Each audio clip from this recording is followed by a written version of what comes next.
Let's go. Kita tengok dia punya Honor Stick. Tons of ready to use component. One of the good thing about Daisy UI. Damn it. This why aku selalu tengok dulu tu. Aduh, Syahmat. Okay. Kita sambung. Sorry my friend. Sorry. Aku memang dah lama medium ni aku memang nak elak. Tapi bahkan aku nak buat content, register je lah. Okay, sambung. One of the good thing about Daisy UI is the wide variety of pre-style component it offers. It includes elements that you don't usually see in other libraries such as chat bubble, keyboard shortcut UI, advanced form elements like rating. And then banyak lagi komponen yang dah sedia ada. Contoh macam countdown timer dan sebagainya. So memang kau tak payah nak fikir banyak tu. Kau rasa kau nak buat apa, kau tengok je kat situ apa ada, kau just pakai je. And then kalau kau nak hire designer lain ke, itu kau buat kemudian. Yang penting kau dah ada something yang kau boleh buat. Having this out of the box save ton of times and you can focus on building your app instead of fussing over UI styling. Good looking team support. Daisy UI takes team to the next level. It doesn't offer light and dark modes. It comes with numerous predefined theme with carefully selected color palette. And the best part, you can apply these themes across all Daisy UI elements with no extra effort. Kalau kau rasa benda-benda ni tak sesuai dengan kau boleh customize kau punya theme tu, letak kat dalam global CSS. Kalau kau pakai Next.js, settle. Senang je nak customize theme ni. Even though Daisy UI give you pre-style component, you are not locked into them. The library remain highly customizable, allowing to tweak themes and style while still benefiting from Tailwind utility classes. Customize Daisy UI theme, you can modify this existing theme and create your own. Example, okay, ni bagi example lah. Aku rasa ni yang lama kot. Sekarang tak silap aku Daisy UI 5. Sekarang Daisy UI 5. Aku rasa yang ni Daisy UI 4. Now you can apply your theme using data theme. And then kau boleh override Daisy UI component style. You can override existing by using Tailwind's layer component. Example, ini kalau kau custom guna global CSS lah. No built-in typography. Daisy UI doesn't come with built-in typography style, so you will need to use Tailwind CSS typography. Setting it up can be tricky because you have to apply the pros class, which can sometimes introduce unexpected margins, weird line height, overridden styles. Margins are automatically applied to all tables. Screenshots are taken by the author. To avoid issue, the best only apply the pros class when you really need and override style selectively. Dynamic class name doesn't work. Daisy UI like Tailwind CSS doesn't support dynamic class name. Tailwind scan your HTML and generate CSS based on the class name it finds, so something like a button variant just won't work. Besides, using dynamic class name with Tailwind CSS, using a prop to build class name dynamically don't work. You sure about that? Aku rasa boleh tu. Masa tak boleh pula? So sometimes like a button variant that just doesn't work. Aku rasa ini lepas compile rasanya. Workaround,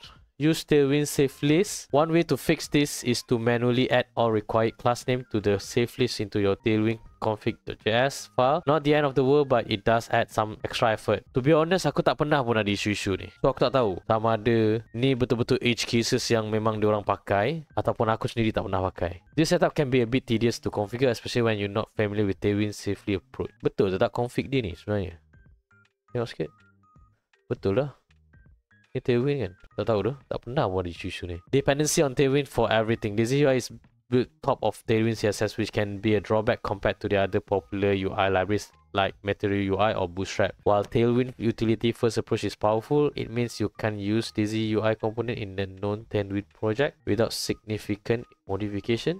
If you are working on a project that doesn't use Tailwind, you can just drop in a Daisy UI button like you could with Bootstrap or Material UI. The styles rely entirely on Tailwind classes, so using it in a known Tailwind environment will require manually including Tailwind or rewriting style, making it less flexible for mixed or legacy project. Conclusion, should you use Daisy UI? Bagi aku yes, 100%. Kalau project tu boleh support Tailwind. Daisy UI is a great choice if you want collection of pre-style component including unique ones that are hard to find elsewhere. Appreciate easy built-in theme support. Still want the flexibility to tweak themes and style as needed. However, it might not be the best fit if you rely heavily on dynamic class names. Aku tak ada isu dengan ni. Aku rasa boleh. Aku tak pasti apa yang dia buat sampaikan tak boleh. Respected built-in typography without extra setup. Aku tak pakai pun sangat typography ni. Aku just pakai je. Okay, contoh kalau kau pakai Next.js, selain daripada yang datang dengan bila kau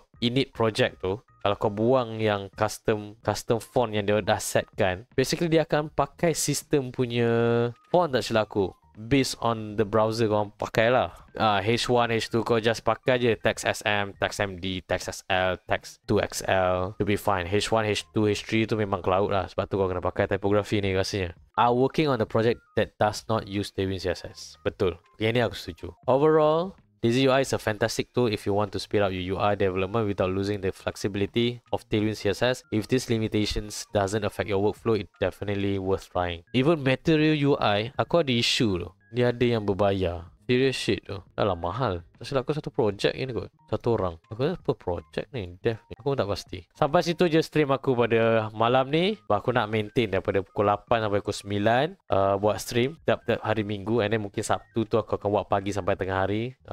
Buat coding apa semua so that korang boleh interact. Oh, kenapa kau tak pakai ni? Kenapa tak pakai ni? Ada apa-apa pendapat ataupun Q&A kan? Kau just datang je hari Sabtu. Dalam stream aku, like, subscribe and tekan je notification tu so that nanti kalau aku ada stream ke apa, kau akan dapat notification dan kau boleh join je terus. Selain daripada tu, tak ada apa.